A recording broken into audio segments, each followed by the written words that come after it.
So, a very good evening to one and all present over here. So, I welcome today's speaker, Mr. Anshul Sharma, to this ISFCP dialogue series.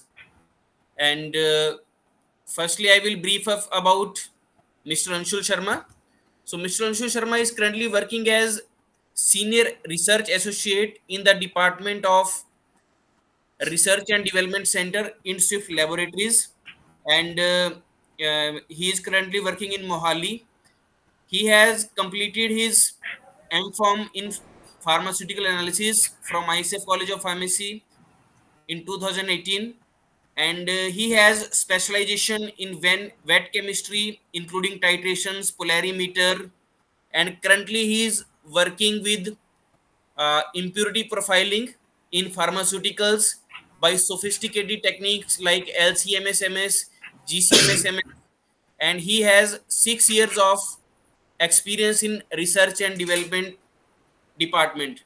So today he will discuss about impurity profiling in pharmaceuticals with the help of various LCMS hyphenated techniques.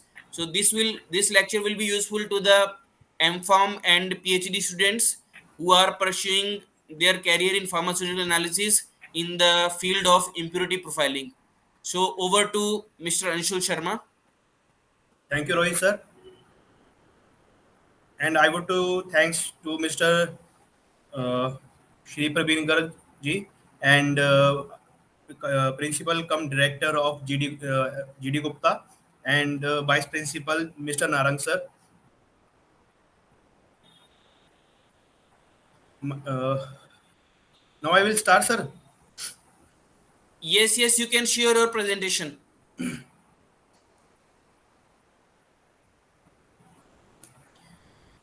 So today's my topic is assessment and control of mutagenic impurities in pharmaceuticals by LCMS. First of all, we are not that what is the agenda of this topic. Mass spectrometry basics, modes of atmospheric pressure ionization. These are the modes of LCMS, electron spray ionization, and atmospheric pressure chemical ionization. ESI mode, MS compatible solvent and additives, basic quadrupole theory and mass resolutions. First of all, we are starting with the introduction of the mass spectroscopy.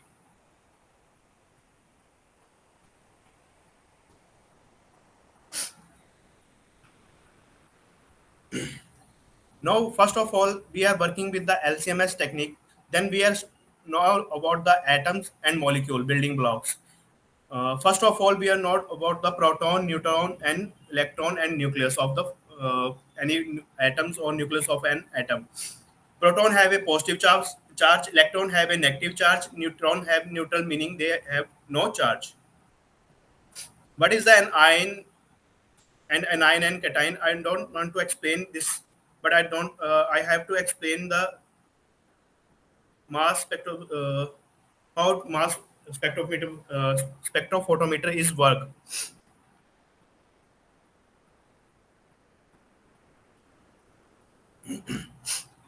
हमारे पास सबसे पहले है atmospheric pressure ionization mode, जिसमें हम क्या करते हैं कि कोई भी ऐसा टेक्निक जिसमें हम एटमॉस्फेरिक प्रेशर के साथ काम करते हैं, इसकी मैं आपको डायग्राम के साथ समझाता हूं आपको.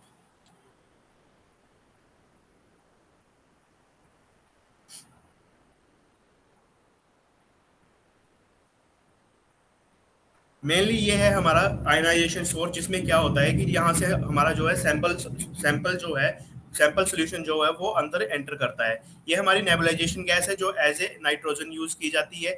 नाइट्रोजन गैस जब यहाँ से सैंपल हमारा आ रहा है, जब सैंपल हमारे यहाँ से एंटर होना शुरू किया, एंटर होने के बाद सैंपल ने क्या किया, यहाँ पे जो हाई वैक्यूम के साथ एपीसीआई प्रोब हीटर लगा रहता है, जिसका टेम्परेचर जो है 400 से 650 डिग्री टेम्परेचर रहता है. उस टेम्परेचर पे आके क्या होता है कि जो हमारा जो सैंपल्स है, सैंपल क्या करेगा, हमारा सैंपल जैसे हमने इंजेक्ट किया उस सैंपल को, सैंपल इंजेक्ट होने के बाद वो सैंपल अंदर जाएगा इसके प्रोब के इस प्रोब के थ्रू, और प्रोब में अंदर जब प्रोब हीटर लगा है वो उसको क्या करेगा, स्प्रे में कन्वर्ट करेगा और यहाँ पे कोरोना डिस्चार्ज आप देख रहे होंगे कि यहाँ पे कोरोना डिस्चार्ज जो है वो निडल लगी हुई है। इस कोरोना डिस्चार्ज निडल पे क्या है, करंट रहता है। वो करंट क्या करेगा, उस जो इलेक्ट्रॉन्स और आयंस जो है उनको एंटर होने से अंदर एंटर करवाएगा। एंटर कहाँ से होंगे, वो यहाँ पे सैंपल कौन लगी रहती है। जब सैंपल कौन आएगी यहाँ पे, सैंपल कौन से क्या रहता है, वो हमारा मास के थ्रू एंटर करता है। उसके आगे हमारा जो है वो एचपीएलसी का मेन फंक्शन रहता है। सबसे पहले क्या होगा, जब हमने सैंपल इंजेक्ट किया, सैंपल इंजेक्ट होने के बाद वो हमारा कॉलम में गया, कॉलम में जाने के बाद वो कहाँ जाएगा, सीधा हमारे मास में जाएगा। और मास से यहाँ से सैंपल सोल्यूशन जो यहाँ से हमारा एंटर कर रहा है, वो सैंपल एंटर होने के बाद यहाँ से एपीसीआई प्रोब में जाने के बाद हमारा कॉन में गया। कॉन में जाने के बाद वो अंदर क्वार्टर पोल में जाएगा। क्वार्टर पोल में मेन काम क्या है, क्वार्टर पोल जैसे हम बोलते हैं कि ट्रिपल क्वाड, ट्रिपल क्वाड का मतलब है उसमें दो क्वाड लगे रहते हैं, उसमें एक 4 तरह की रोड लगे रहते हैं जिसको क्वार्टर पोल बोलते हैं। अब पहले क्वार्टर पोल में और सेकंड क्वार्टर पोल के बीच में जो डिस्टेंस ट्रेवल करता है, उसके बीच में हम क्या करते हैं, फिल्टर यूज करते हैं। अब सैंपल कौन, हमने सैंपल यहाँ से एंटर कर गया हमारा। अब सैंपल मेन क्या करता है, सैंपल वहां पे गया, सैंपल अंदर हिट करने के बाद हमारे फिल्टर्स लगे रहते हैं। फिर कौन से जब फिल्टर लगे रहते हैं, कौन फिल्टर्स को कैसे फिल्टर करते हैं, यहाँ पे हमारा क्या है, सैंपल कौन है। ये सैंपल कौन में वाटर और नाइट्रोजन, आप देख रहे होंगे कि वाटर और नाइट्रोजन जो है वो वेस्ट में चला जाएगा, क्योंकि nitrogen as a API gas use करते हैं हम। वो एपीआई गैस क्या करेगी, जो भी हमारे इंटरेस्ट के आयंस हैं उनको अंदर लेके जाएगी अपने जस्ट क्वार्टर पोल 3 के पास। जस्ट वो क्वार्टर पोल 3 के पास पहुंचेगा। क्वार्टर पोल 3 के पास पहुंचने के बाद वो डायरेक्ट हमारा पहुंचेगा पीएमटी के पास। और सॉरी, पीएमटी के पास नहीं, फॉस्फोरस लगा रहता है हमारा, फॉस्फोरस के पास जाएगा। वो फॉस्फोरस उसको क्या करेगा, प्रोटॉन में कन्वर्ट करता है, फिर वो पहुंचता है पीएमटी के पास। जैसे PMT means photo multiplier tube, और हमारा जब फोटो मल्टीप्लायर ट्यूब में पहुंचेगा, वो फोटो मल्टीप्लायर ट्यूब में वो क्या करेगा, सेकेंडरी मिशंस के थ्रू उसके रिस्पॉन्स को बढ़ाता है। ये होगी एपीसीआई मोड की बात। अब आएंगे हम ईएसआई मोड पे। तो सेम ईएसआई मोड में भी हमारा ऐसे ही होता है। हमारे ईएसआई मोड में क्या होता है, कोरोना डिस्चार्ज पिन नहीं रहती है वहां पे। यहाँ पे पिछले वाले उसमें क्या था कि हम प्रेशर के थ्रू उसको आयनाइज करवा रहे थे, और प्रेशर के थ्रू जो वो जा रहे थे, जो वेपर्स जा रहे थे उसके अंदर। अब जो हमारी इलेक्ट्रॉन स्प्रे आयनाइजेशन है, इससे हम क्या करते हैं, ये लिक्विड आप देख रहे होंगे यहाँ पे कैपिलरी लगी है, कैपिलरी ईएसआई सोर्स के ऊपर लगी रहती है। सेम वैसे ही रहता है प्रोसेस इसमें भी, जैसे एपीसीआई मोड में है कि, कि सबसे पहले हमारा जो सैंपल है वो जैसे इंजेक्ट होने के बाद हमारा कॉलम में जाएगा, कॉलम के बाद सेम वही प्रोसीजर रहेगा, पीडीए में जाएगा, पीडीए के बाद आपका इसमें जाएगा, मास की तरफ जाएगा। तो जैसे मास की तरफ जाएगा, वो वहां पे कैपिलरी लगी होती है, वहां पे पॉजिटिव और नेगेटिव आयंस रहेंगे हमारे। अब होता क्या है कि अंदर हाई वोल्टेज पावर सप्लाई जब रहती है हमारी वैक्यूम में, तो जब यहाँ से सैंपल स्प्रे हो रहा है, आप देख रहे होंगे स्क्रीन पे, आपको दिख रहा है कि यहाँ पे ना कुछ आयंस जो मॉलिक्यूल है स्प्रे होते हुए दिख रहे होंगे आपको। जब ये स्प्रे होंगे तो स्प्रे के थ्रू क्या होगा, जो कौन है उसके अंदर इतना वैक्यूम रहता है कि वो कौन उसको अपने अंदर अपनी तरफ इंटरेक्ट करता है। जब वो इंटरेक्ट करेगा अपनी तरफ, जो खींचेगा अपनी तरफ, तो वो बाकी ये देख सकते हैं आप यहाँ पे कि ये है ईएसआई सोर्स की कौन जो रहती है। ये स्प्रे हुआ यहाँ से, ये पॉजिटिवली चार्ज और नेगेटिव चार्ज ड्रॉपलेट्स बने। यही ड्रॉपलेट्स आगे जाके क्या करेंगे, हमारे क्वार्टर पोल से यहाँ से निकलेंगे। जैसे हमारे क्वार्टर पोल से निकलेंगे, उसके बाद यहाँ पे फिल्टर्स लगे रहते हैं, और फिल्टर के थ्रू ही ये फिल्टर आगे होके पीएमटी पे पीएमटी इस पे जाके हमारा सॉरी पीएमटी के पास जाके वहीं सेकेंडरी मिशन का काम करेंगे। और मेनली हमारा जो पर्पस है इस पर आज की टॉपिक का, वो है assessment and control of mutagenic impurities. तो म्यूटाजेनिक इम्प्योरिटीज मेन क्या रहती हैं, जैसे आपने देखा होगा कि अभी पीछे जैसे 2018 में जो हमारी रेनिटिन बंद हुई थी, वो किस लिए हुई थी, क्योंकि इसमें जीनोटॉक्सिक इम्प्योरिटी एनडीएमए और एनडीए पाई गई थी। These are the nitrosamine impurities which are carcinogenic and mutagenic to the human beings. अब होता क्या है कि मेनली जो हम इस असेसमेंट में देखेंगे कि जब हमारे कार्सिनोजेनिक हैं, कार्सिनोजेनिक का मेन सॉरी जो नाइट्रोसोम इम्प्योरिटीज हैं, अभी तक वो इम्प्योरिटीज जनरेट हुई हैं, 9 इम्प्योरिटीज हमारी आई हैं। उनमें से हैं एनडीएमए, एनडीईए, एनबीडीए, एनडीपी, एनडीआईपीए, एनबीडीए, और आप इनको देखेंगे तो ये हाईली कार्सिनोजेनिक पाए गए हैं। अब मेनली हम काम इस पे क्या काम करते हैं, इनको कंट्रोल करने का रीजन क्या है कि जब भी ये हमारे ड्रग प्रोडक्ट में रहेंगे, तो ड्रग प्रोडक्ट में ये क्या करते हैं, हमारे जैसे जैसे ड्रग प्रोडक्ट में ये एंटर होते रहेंगे, इनकी एक लिमिट सेट की जाती है कि पीपीएम लेवल में हमने इसकी लिमिट सेट करनी है। अब लिमिट हमें कैसे सेट करनी है इसकी, उसके लिए हमें क्या करना है, सबसे पहले एक जैसे मान लीजिए कि मैं एक एग्जांपल देता हूँ आपको कि पैरासीटामोल है। आप एक पैरासीटामोल को जैसे देख रहे हैं कि पैरासीटामोल जैसे सैंपल है, पैरासीटामोल के सैंपल जो पैरासीटामोल है, ठीक है। अब पैरासीटामोल की हमारी जो डेली डोज है वो 1000 mg है, और हमारी जो एनडीएमए की है, एनडीए की है, और एनडीएमए की जैसे मान लीजिए कि डेली डोज है 96 ppm, और अब जब सॉरी 96 नैनोग्राम में आएगी उसकी, तो अब उसको आपको उसको कैलकुलेट करना है। तो आप कैसे कैलकुलेट करोगे कि आप जो एपीआई है, एपीआई का जो है आपका जैसे 1000 mg की डोज ऊपर होगी, डिवाइड करेंगे आप उससे 96 ppm, जैसे आपका उसका जो भी हमारी लिमिट है उससे लिमिट किया, जो भी हमारी टारगेट लिमिट आई, उस टारगेट लिमिट पे हम क्या करेंगे, अपना काम करेंगे, काम स्टार्ट करेंगे। आप टारगेट लिमिट मान लीजिए कि 1000 mg है, आप 1000 mg को 96 से डिवाइड कर दोगे, तो आपकी ये आ जाएगी 96 डिवाइड बाई, सॉरी इम्प्योरिटी का आपका रहेगा इम्प्योरिटी डिवाइड बाई जो हमारे एपीआई का डेली एमडीडी है, मैक्सिमम डेली डोज जो है, आप उससे कैलकुलेट करेंगे तो ये आ जाएगी 96 डिवाइड बाई 1000, तो ये आ जाएगी आपकी 0.096 पीपीएम। अब जीरो आपकी आपको कोई पूछेगा कि आपने कितने पीपीएम पे काम करना है, तो आप उसको बता सकते हो कि हमने सबसे पहले उसकी एपीआई का जो हमें पता है कि डेली एमडीडी जो है वो 96 पीपीएम है, और आपकी जो जिस ड्रग पे आपको काम करना है उस ड्रग का आपका मैक्सिमम डेली डोज जो है वो 1000 mg है। तो आपने उससे कैलकुलेट कर लिया कि आपकी जो टारगेट टारगेट लिमिट हुई तो आपकी 0.096 पीपीएम होगी। अब आप देखोगे कि उसमें आपने एलओडी सेट करना है, एलओक्यू सेट करना है, तो आप देखोगे कि उसमें एलओडी और एलओक्यू, जब भी आप गाइडलाइंस पढ़ोगे M7 जो कि है कार्सिनोजेनिक इम्प्योरिटीज के लिए, तो उसमें क्या है कि जब भी 96 से आप आपने 0.096 जैसे टारगेट लिमिट सेट कर ली कि आपका 100% पे टारगेट लिमिट होगी। अब एलओक्यू सेट करना है तो इसके लिए गाइडलाइन है कि आपको 0.03 पीपीएम से कम इसको वो नहीं करना है। एलओक्यू हमेशा आपका 0.03 पीपीएम से कम होना चाहिए, और एलओडी उसका आप 10% या 50% रख सकते हो।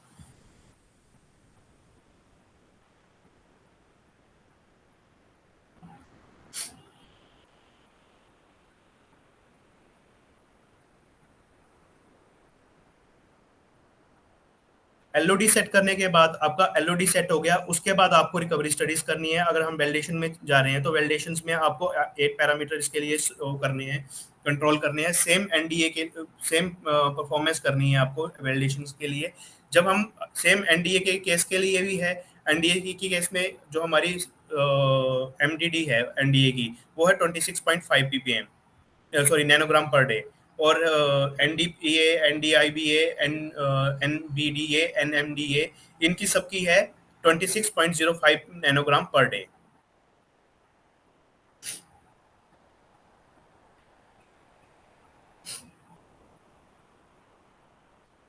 तो जैसे अब मान लीजिए कि आपको इन इन जो भी हमारी इम्प्योरिटीज है एनडीए में, सर मैं एग्जांपल एनडीएमए और एनडीए का ही मेनली नाइट्रोसोमीन्स का दे रहा हूँ, जीनोटॉक्सिक का। तो उनमें क्या है कि जीनोटॉक्सिक इम्प्योरिटी जैसे एनडीएमए, मान लीजिए मैं सिंगल एनडीएमए को लेके चल रहा हूँ कि एनडीएमए की मान लीजिए आपने जो भी स्टार्टिंग स्टडी करनी है एलसीएम से, आप कैसे स्टार्ट करोगे उसको, कोई भी मेथड डेवलपमेंट है या उसकी आपको कैसे स्टार्ट करनी है। तो सबसे पहले आपको उसकी नेचर पता है कि वो जीनोटॉक्सिक है। उसके बाद सबसे पहले आपको ये देखना है कि इंटेलिस्टार्ट में जब हम क्या करेंगे, उसका एक फ्रेगमेंट पैटर्न देख लेंगे कि फ्रेगमेंट पैटर्न जो है उसका क्या क्या बन रहा है। जैसे मान लीजिए कि एनडीएमए का है 75 जो है फ्रेगमेंट उसका एक मोलिकुलर वेट है। अब मोलिकुलर वेट आप उसका 75 है, तो उसका जो डॉटर आयन बनेगा वो कैसे बनेगा, आप सिस्टम में उसमें कैसे मॉइल फेस यूज कर रहे हैं, क्या कर रहे हैं। तो अब जैसे हम काम करते हैं तो हमारा कैसा है 75 और 58 का जैसे डॉटर आयन्स बनता है, तो हम क्या करेंगे उसको जब इंटेलिस्टैट करेंगे, इंटेलिस्टैट में हमें उसको क्या करना होता है कि उसको असेस करना होता है कि हमारा जो एनडीएमए के फ्रेगमेंट टूट रहे हैं, तो जो हमारा मास है क्वार्टर पोल है उसमें कैसे टूट रहे हैं, वो क्या फ्रेगमेंट दे रहा है। फ्रेगमेंट्स के बाद क्या होगा, वो फ्रेगमेंट जैसे टूटे, फर्स्ट ऑफ ऑल आपका पेरेंट सबसे पहले मोलिकुलर आयन पीक बन गई। मोलिकुलर आयन पीक जो वो आ गई 75 पीपीएम की, 75 की आ गई। उसके बाद डॉटर आयन आपकी जो आ गया वो 58 का आ गया। उसके बाद आप क्या करोगे, उसमें आपको कोलिजन एनर्जी मिली डॉटर आइंस की, ठीक है। डॉटर आइंस की कौन वोल्टेज मिली। अब आपको क्या करना है, कौन वोल्टेज के साथ उसको, जैसे आप मेथड बनाओगे, मेथड में जाके आपको फाइल ट्यून में जाके उसको फाइल ट्यून में आपको सबसे पहले एनडीएमए के जो कोरोना डिस्चार्ज में आप करंट दिया होगा वो ऐड करोगे, धीरे धीरे देखोगे किस करंट पे जाके वो ब्रेक Sir, हो रहा can है। you share the current slide because it is not moving? It is stuck on atom or molecule building blocks. Okay sir. Can you move it? Related to nitrosamine impurities, okay it is sir, not showing. Just 1 minute sir. Okay.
Hello Yes, sir. Yes, sir. Sir, you can hear me ना? I can hear you, but the slides are not moving. Now slides are moving और not? Not moving. Sir, you can close it and kindly reopen it.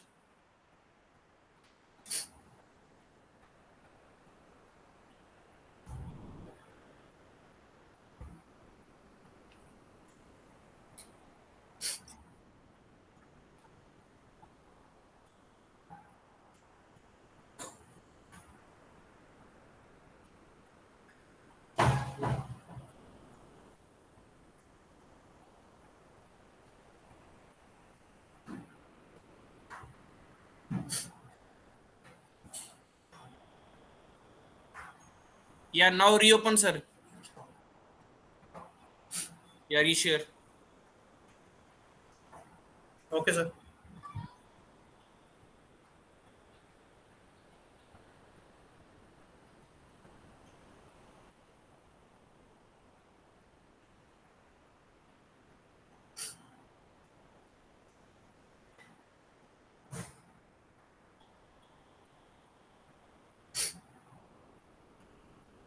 Sir you can. Yes, now it's visible. Continue, sir. You can continue. Okay sir, thank you sir.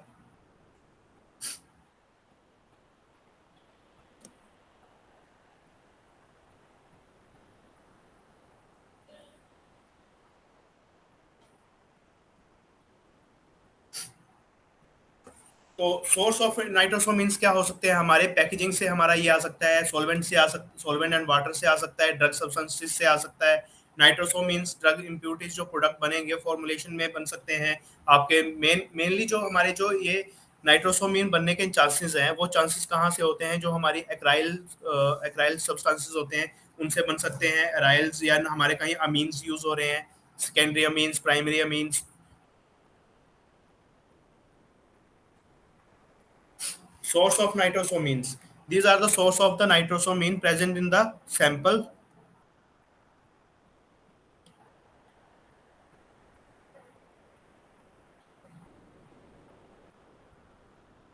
तो जो मैं आपको बता रहा था कि validation में जो हमारे रिकमेंडेड जो रहते हैं कि हमारे इंटरमीडिएट प्रिसीजन कैसे हमने परफॉर्म करनी है, रेंज कैसे करनी है, एक्यूरेसी कैसे करनी है, रिपीटेबिलिटी कैसे करनी है। तो हमें क्या करना है रिपीटेबिलिटी के लिए? जैसे मान लीजिए कि रिपीटेबिलिटी हमने लगानी है, तो हम उसको 100% पे स्पाइक, अगर हमारा सैंपल में प्रेजेंट है और सैंपल में एलओक्यू से ज़्यादा प्रेजेंट है या एलओक्यू लेवल तक प्रेजेंट है, तो हम उसमें एलओक्यू लेवल पे स्पाइक कर, अगर हमारा प्रेजेंट है तो हमें ऐसा सैंपल के 6 इंजेक्शन लगा के रिपीटेबिलिटी परफॉर्म कर सकते हैं।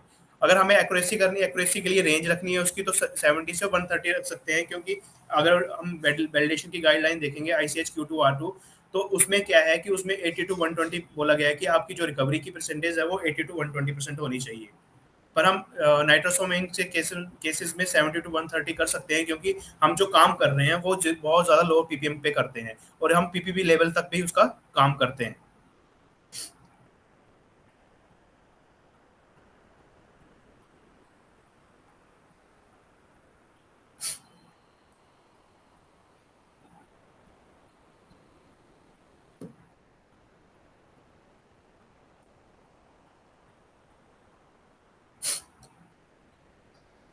Procedure, sample concentration and limit of quantitation. अगर हम प्रोसीजर 1 HRMS से कर रहे हैं, तो हमें इसमें इम्प्यूरिटीज जैसे NDMA, NDA, NDPA और ये NMBA, NDBA ये कर रहे हैं, तो हमें सैंपल कंसंट्रेशन जो रखनी है वो रखनी है 20 mg पर ml के हिसाब से, और एलओ की सोल्यूशन जो रखना है 0.001 नैनोग्राम पर सॉरी माइक्रोग्राम पर ml के हिसाब से रखना है। उसके अगर हम with respect to sample concentration बना रहे हैं, तो सैंपल कंसंट्रेशन 0.05 नैनो माइक्रोग्राम पर ग्राम होगी ये।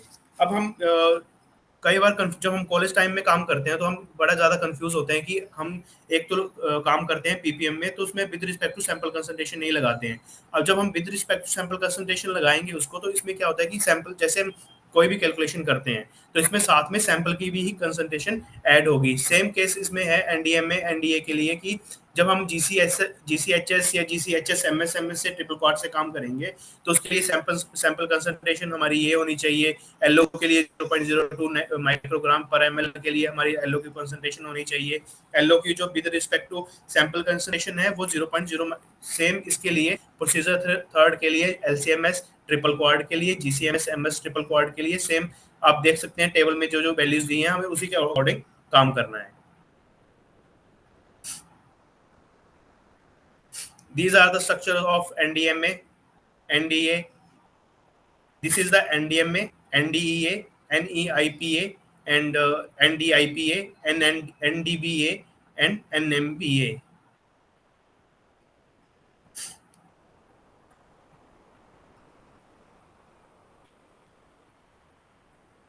Thank you, sir.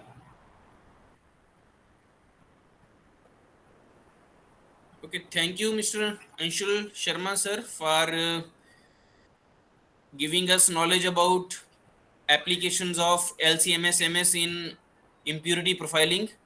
So there are a few queries in my mind that like um, we are guiding MPharm students, Yes, then sir. how they can design these their project work regarding impurities profiling, or as you have presented nitrosamine impurity, so Yes, how sir. we can select the impurity, or what are the possible sources of impurities, or what are the common impurities in the pharmaceuticals other than nitrosamine impurities? Sir अभी अगर आप देखोगे तो clarithromycin एक product है, तो Okay. Clarithromycin product में NDMA NDA की स्टडी जैसे चल रही है, और NDMA NDA स्टडी सिर्फ ये नहीं है कि जीनोटॉक्सिक इम्प्योरिटी जो वो NDMA या NDA, अब इनको जैसे कार्सिनोजेनिक है तो ये आपको प्रोवाइड, जैसे कोई प्रोवाइड करेगा तो आपके, जैसे आप मान लीजिए आपको इस पे काम करना है, इन Okay. इम्प्योरिटीज पे काम करना है, तो आपको सबसे पहले इसके लिए अप्रूवल लेना पड़ेगा। इसकी प्रॉपर जो है वो ड्रेनेज का वगैरह का सबका सेफ्टी वगैरह प्रोसीजर का सब कुछ आपको मतलब गाइडलाइंस के अकॉर्डिंग आपको काम करना पड़ेगा। सबसे पहले उनका अप्रूवल लेना पड़ेगा आपको। और Okay. क्लेरिथ्रोमाइसिन में जैसे मान लीजिए आप पूछ रहे हो कि जैसे आपका यही क्वेश्चन है ना कि जीरोटॉक्सिक इम्प्योरिटी नाइट्रोसोमिन्स के अलावा और कौन सी हो सकती हैं। Yes, yes, exactly. अब सर ये है कि जैसे मान लीजिए क्लेरिथ्रोमाइसिन है, क्लेरिथ्रोमाइसिन में आजकल थोड़े दिन पहले एक इम्प्योरिटी एन डेस मिथाइल क्लेरिथ्रोमाइसिन की एक अभी रिपोर्टेड हुई है, NDC इम्प्योरिटी। तो जैसे जैसे हम बास स्टडी की तरफ जा रहे हैं, LCMS या GCMS की तरफ जा रहे हैं, सोफिस्टिकेटेड टेक्निक्स की तरफ जा रहे हैं, या हम जैसे फार्मास्यूटिकल्स में और सोफिस्टिकेटेड टेक्निक्स की तरफ जा रहे हैं, तो हमें क्या हो रहा है, नई नई इम्प्योरिटीज का पता चल रहा है। Okay. तो अभी जैसे आई है तो NDC भी आई है। अब जैसे पीछे जैसे हम पहले क्या यूज करते थे, रेनिटिडिन यूज करते थे, वल्सार्टन हो गए, वल्सार्टन हो गया, टेलमिसार्टन हो गया, उन सभी में क्या था, NDMA और NDA की वजह से लोग कंज्यूम तो कर रहे थे, पर उसमें Okay. ये उनको ये नहीं पता था कि उसमें एनडीएमए एनडीए है, वो कार्सिनोजेनिक है। अब क्या किया गया, उन जो बल्क सार्ट पीछे जैसे आपने सुना होगा कि 2018 और 20 में मैक्सिमम कंपनीज ने अपना जो सार्टन्स थे वो मार्केट से उठा लिए। वो Okay. इसी वजह से उठाए क्योंकि नाइट्रोसोमीन इम्प्योरिटीज थी, और उससे पहले जब नहीं पता था तो वो मार्केट में चल रहा था। Okay. तो अभी नई नई जीनोटॉक्सिक इम्प्योरिटीज मार्केट में आ रही हैं, तो उनके बारे में पता चल रहा है sir. So I think we have to rely upon clinical studies also, yes because sir. if we are determining LOD LOQ, so what is the toxic level, that will be decided by the clinical studies only. Yes sir. Okay. And others you have told, suppose, so we can quantify with the help of LCMS/MS. Sir depend करता है कि आपकी जो impurities है वो किस पे। अब मान लीजिए कि आपका एपीआई है, और अब एपीआई में डिपेंड करता है कि उसका बॉइलिंग पॉइंट कितना है। Okay. थर्मोलेवाइल है तो हम जीसीएमएस से नहीं जा सकते हैं उस पे। Impurity Okay. आपको थर्मोलेवाइल है, उसमें आप जीसी जीसी से नहीं जा सकते, क्योंकि जीसी में क्या रहेगा, अगर आपका एपीआई से हम वेपर्स उसको करेंगे, Yeah, हाई yeah. बॉयलर उस पे नहीं जाएंगे, लो बॉयलर ही उस जीसी पे जाएंगे, तो वो कॉलम में स्टक होने के चांसेस रहते हैं उसमें। तो इस केस में क्या करते हैं, जो जीसीएमएस में होती है वो हार्ड आयनाइजेशन टेक्निक यूज की जाती है। उसको बोलते हैं इलेक्ट्रॉन ईआई सोर्स बोलते हैं, electron ionisation. Okay, sir. Sir, और can you name some possible impurities in some possible pharmaceutical APIs? Means which can be targeted for impurity profiling, like you have presented that clarithromycin, azithromycin. Yes sir. So, how to know that this particular API is containing certain kind of impurity or not? Yes sir. Sir सबसे पहले जब हम project start करते हैं कोई भी या कुछ भी स्टार्ट करते हैं, तो उससे पहले हमें आरओएस देख रूट ऑफ सिंथेसिस देखना पड़ता है। अब रूट Okay, ऑफ सिंथेसिस में हम क्या करेंगे, अगर अमीन्स यूज कर रहे हैं, okay, तो अमीन्स यूज कर रहे हैं तो इसका चांसेस हैं कि वो डाइथाइलमीन या एन नाइट्रोसो डाइथाइलमीन की फॉर्मेशन कर सकता है, डीईए की एनडीईए की कर सकता है। तो okay, हम उससे मेनली हम रूट ऑफ सिंथेसिस भी वो देखते हैं कि रूट ऑफ सिंथेसिस में हमने क्या यूज किया है, उसको वॉश आउट कर रहे हैं या नहीं कर रहे हैं। okay. जी Fine, sir. fine. Thank you. I got it. So, how can you contribute to our students or to our institution? Sir कोई So, भी क्वेरी, अगर कोई भी क्वेरी रहती है, कोई भी कुछ होता है, तो आप कर सकते हैं, कांटेक्ट कर सकते हैं मेरे से। can you provide some data of our samples also? Can you do data, हो or it सकता is है सर, अगर confidential? Confident, Suppose actually we are R and D sending में some confident. sample to you. Okay, okay, fine. So, I yes think Raghav.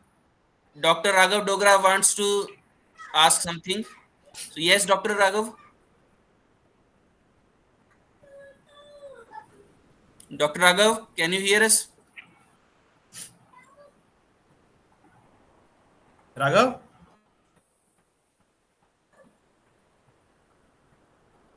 Kindly unmute yourself. Okay, fine. Okay, you can message. Okay, so once again, thanks a lot, Mr. Anshul, for your wonderful presentation. Now And I can. Can you listen? yes, yes, yes, yes, yes, Dr. Raghav. It's a query. It's a general query. What are the different procedures that you use over there to confirm that impurity? For the confirmation that it is that impurity that you are looking for. Raghav just repeat. I was Dr. Raghav asking wants to know that how can we predict that that particular impurity is nitrosamine or not? Am I right? a bit and how to confirm the particular impurity in the API as well through. Actually Raghav, आजकल ना क्या हो रहा है कि आजकल जो हमारा जब काम कर रहे हैं किसी भी चीज पे, तो जीनोटॉक्सिक इम्प्योरिटीज के लिए बहुत से सॉफ्टवेयर आ गए हैं। हम उसमें जस्ट अपना जो हमारा रूट ऑफ सिंथेसिस है ना, रूट ऑफ सिंथेसिस जस्ट उसमें इनकॉर्पोरेट करेंगे। जैसे हम उसको ऐड करेंगे, वो हमें बताएगा कि इसमें ये स्ट्रक्चर्स हैं आपके, यहाँ यहाँ पे ये जो स्ट्रक्चर है जो ब्रेक होके आ रहा है, यहाँ पे आपके जीनोटॉक्सिक इम्प्योरिटीज बनने के चांसेस हो रहे हैं। ठीक है, और आपकी ये इम्प्योरिटी बन सकती है। और सबसे पहले हमें ये पता है कि हम कौन कौन से केमिकल्स यूज कर रहे हैं। Okay. और So that will be उसी के बेसिस पे प्रिडिक्ट करते हैं, और एलसीएमएस पे जस्ट एलसीएम, अब हमें एलसीएमएस पे जाना है या जीसीएमएस पे जाना है उसके बेसिस पे करते हैं। अगर हमें पता है कि हमारे इसमें बनने के चांसेस हैं, उसके बावजूद भी हम क्या करते हैं, स्टडी करते हैं उस पे, एलसीएमएस से जाएंगे या जीसीएमएस से जाएंगे। तो जीसीएमएस पे जैसे मान लीजिए मैं एलसीएमएस पे काम कर रहा हूँ, तो मैं एलसीएमएस पे जा रहा हूँ उसको करने के लिए। अब मैंने 10 सैंपल लगाए, उसमें 10 सैंपल में नॉट डिटेक्टेड आ रहा है, वो डिटेक्शन लिमिट से भी कम जा रहा है वो। okay. तो डिटेक्शन, सबसे पहले तो मुझे पीडी वैल्यू कैलकुलेट करनी पड़ेगी उसकी, पीडी वैल्यू क्या, पीडी वैल्यू कितनी कैलकुलेट होके आ रही है। उसी के बेसिस अगर मैं बहुत से कम पीपीबी लेवल पे चला जा रहा हूँ, तब मुझे एलसीएमएस से जाने की जरूरत है, अदरवाइज हम एचपीएलसी से भी कर लेते हैं उसको। So means we can get an idea about the impurity with the route of synthesis. Yes That sir. Okay. we say. And is there any permissible limit of nitrosamines in our body that is non-toxic to yes sir, us? 96 nanogram per day. 96 6 nanogram per nanogram day. Per day. Per day. Okay, okay. Okay. So it is Anshul, confirmed just by clinical data or how? Clinical data sir, this guideline given by the USP. Okay, okay, fine. just a final query, Anshul. Can you name some of the softwares, because probably I will also need something like that in future. Raghav, I don't want to share with, Okay, it's okay, okay. confidential, No, not a problem, because Okay, okay. I'm going to use a compound discoverer and a freestyle over here, but I'm not confirmed that I can use them or not. No problem, I can understand. But thank you for the insights. It was really, really good. So thanks a lot, Mr. Anshul, for your Thank you. wonderful presentation and giving us an idea and insight about impurity profiling and how to know about the root of impurity incorporation and how to determine and how to quantify them. So thanks a lot once again. Sir मैं Kindly go. एक चीज और उसमें Yeah, add करना चाहूंगा। Validation में जैसे हमने स्टडी करी थी कॉलेज टाइम पे। you can close your presentation, sir. Okay sir. Then we can discuss. Yeah. Sir जब हमने कॉलेज टाइम में वैलिडेशन का काम स्टार्ट किया था, तो हमने बहुत सी चीजों को जो है वो छोड़ दिया था, कि जो हमें पता, मतलब पता थी, थियोरेटिकली पढ़ी थी, पर हमें प्रैक्टिकली पता नहीं थी। जैसे कोई भी सोल्यूशन है, वो सोल्यूशन स्टेबिलिटी भी करना जरूरी है कि हमारे सोल्यूशन कब तक स्टेबल है। हम उसमें 24 घंटे की सोल्यूशन स्टेबिलिटी, 48 घंटे की सोल्यूशन स्टेबिलिटी, और फर्दर आगे से आगे उसको, मतलब आप जितना चाहो, मतलब 72 आवर्स तक उसकी कर सकते हैं। जैसे सोल्यूशन Okay, स्टेबिलिटी fine. होगी, एलओडी एलओक्यू कैसे कैलकुलेट कर रहे हैं, रिकवरी स्टडीज कैसे कर रहे हैं, कुछ उन चीजों को ऐड करने के लिए सर आप एक वैलिडेशन का वो रख सकते हैं, कि वैलिडेशन का एक बार पूरा। Okay.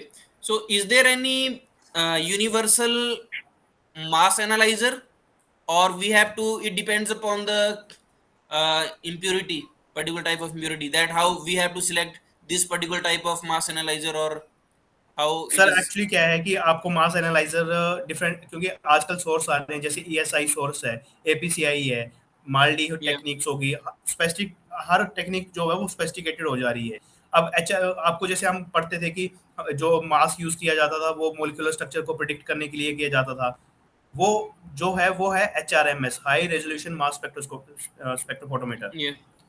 तो डिफरेंट डिफरेंट टाइप के हैं जी, डिफरेंट डिफरेंट उनकी वो है, जैसे क्वाड्रपोल है, सॉरी टाइम ऑफ फ्लाइट हो गया, एपीसीआई मोड हो गया, ईएसआई मोड हो गया, एपीपीआई मोड हो गया। अब सबके अपने अपनी एडवांटेजेस हैं, सबके अपने अपने कुछ डिसएडवांटेजेस हैं। एपीसीआई मोड जो वो है, जो हम यूज करते हैं, वो हराज टेक्निक होगी। ईएसआई सोर्स में थोड़े छोटे मॉलिक्यूल को हम कर सकते हैं, जिनको हीट करके कर सकते हैं, वो एपीसीआई से कर सकते हैं, ब्रेक कर सकते हैं हम। Okay. और जैसे जीसीएमएस यूज करेंगे, जीसीएमएस में सिर्फ हम उन कंपाउंड्स को कर सकते हैं जो 70 इलेक्ट्रॉन वोल्ट के अंदर टूट जाएं, क्योंकि हम Okay. उसको उतनी एनर्जी प्रोवाइड करते हैं। Okay. So that's the criteria to select the. Okay. Thank you for this information too. Yes sir.